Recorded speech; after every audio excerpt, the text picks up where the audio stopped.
Hey guys, how you going? It's Chris Weston with the Rush Trucks, and we're going to be talking about the rear shock setup with your sizes and everything. So we've gone through the front end in the previous video on how your coilovers work, your bypass tubes, how everything works in together. Same principle for the back. For the backs, we got the coilovers. You got a 2.5 inch coilover by a 14 inch stroke with your external canisters. Or your remote reservoir, and they're 200 psi with nitrogen gas. You run your dual rate coils on the rear. So the bottom, we got a 16 inch long coil, 3 inch diameter by 600 pound.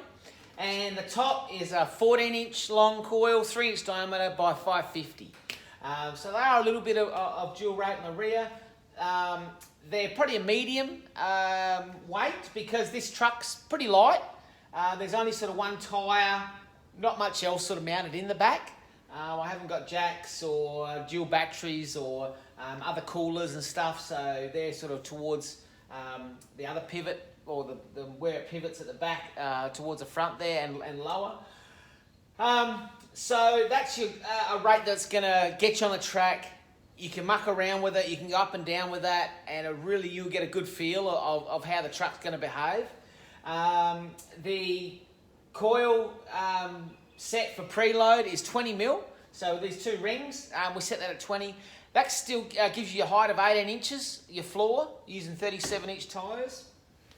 Now we set the little rings here, the little locking rings that kick in the bottom spring. At ride height, we set them an inch higher than what the black spring divider is to make that kick in. There's a whole lot going on with this back suspension. Like when you got so much wheel travel, like this has got 28, but it's made for 30. If you've got like the Albans box, or you've mounted because the Albans box is shorter than the Turbo 400, or you've mounted your engine as far forward as you can, you'll get that uni clearance in your tail shaft. So with that much going on, to be able to control and have a say in every step of the way what this car's meant to do is very cool with what these shocks, how they're designed, and how that back suspension works. It's awesome. The bypasses, so we run a 3.5, 5 tube, 16 inch shaft, the stroke, and same as the front, the 3 tubes are your compression, the 2 red tubes are your rebound. If you can go to a 4.0, if you've got a choice, go the big dog. It's they're awesome. They're big. They're not going to heat up as much as the 3.5s. You got plenty of adjustment. You don't have to valve them as hard as the 3.5. These work absolutely awesome. But if you've got a choice, the 4.0s are the go for the back. So with our compression tubes, to give you an idea. The long blue, we wind all the tubes in. So this is the older style adjustments. You got your 9/16 bolt with a little Allen key. You just turn him out, just crack that nut and turn him, and then lock him off. So the long tube, we thread all the way in and pull out 1.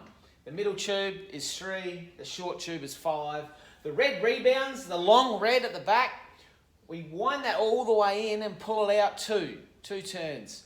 And the short one is 5, but with the long red at the back, it really catches that truck on the full bottom out, and it doesn't let the truck let go. And over jumps, it won't let the truck nosedive. So if you can control the back of this truck with these valves and your spring rates, and the weight and the balance of this car, which it is, you won't get that car nosediving. You'll always make that front pop up, but those rebounds really help you out. And then by tightening the rebounds, does tighten your little stutters like out of corners. So your middle tube here, if it's wheel slipping and it's starting to jump a little bit, you just wind him out a little bit. The back wheels just start to float and you get that bit more grip. And you'll feel it out of corners. You'll get more corner speed, especially mid-corner. And when those revs sort of pick up and she wants to start to go, it's just not going to sit on top. It wants to drive your truck. So little changes like that you're going to find once you drive your truck and feel the difference by turning the tubes. But at least this gives you a base rate of getting on the track and you'll get it going. So if you're after second-hand shocks and one does come up on the internet and you see it, it's, what have I done here? Yeah, she's all good. And if you see the shock come up, grab them, because you know that's the size. So if I can tell you all this information about the truck, it's going to help you plan when you buy a rush truck. It's like, hey, I need these shocks. Yep, a set's come up, or I'm going to put aside and get those new ones at this time throughout my build. So it can really help you out with planning. Limit straps, we go the limit straps to really, again, like the front, help all this stuff out. The wheels are just falling out so quick. There's that much weight with that rear diff. So if you're not relying on the shocks to hold the rear trailing arms and you're relying on these limit straps, that's going to help everything out. It's not going to hurt them. And it controls your angle of your tail shaft with the limit straps. So again, with this one, the truck's designed for 30 inches, but we've got our engine and tranny towards the back. So we had to bring the back wheels up a little bit, so we've got heaps of room with that uni. I'm not complaining about 28. It's plenty of wheel travel.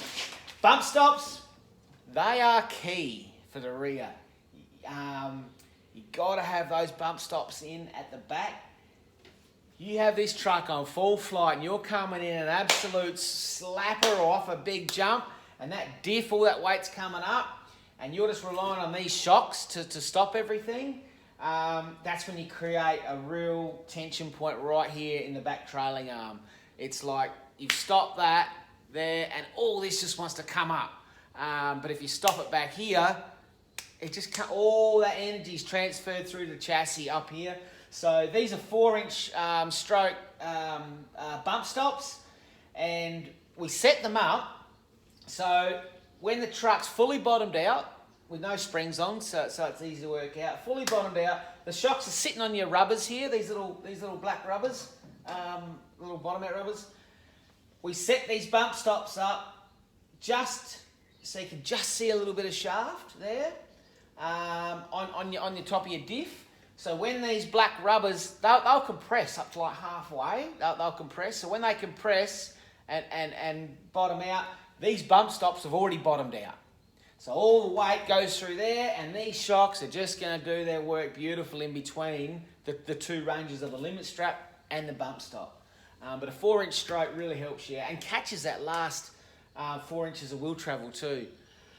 Because yeah, there's a lot going on, which makes trucks cool because you've got so much to play with, and yeah, you can just set them up pretty good. So that gives you an idea of what you can use. Hopefully this will help you out with planning, with getting your components. Again, you see these are the Foxes. The Kings, they fit in there. The Radflow ones, they're a bit smaller. They're 3.75s.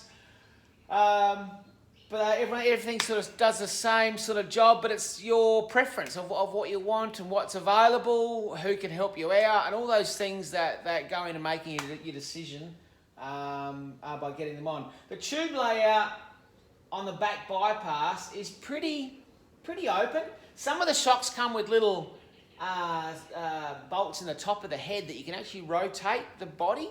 So the head stays there, but you can rotate the body. So if you do get second-handy ones, you can rotate the body so the tubes miss this coil over. That's about all you have to miss. I've got plenty of room in here with a chassis in here, like you fit your whole hand in there.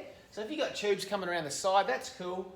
And up the top, you can fit your little nitrogen pumper upper valve thing. That goes in there, no probs, with your clearance. And all your tubes are shorter than what your shocks are. So it misses all your, the shock mounts at the top, which come in your flat pack, and they're all sorted with the 5/8 bolts for your shocks. But yeah, hopefully that helps you out, and I'll get onto some more components with the truck and let you know what we use, what other customers have used, what works, and then hopefully you can plan out your truck build and just makes it fun. Thank you.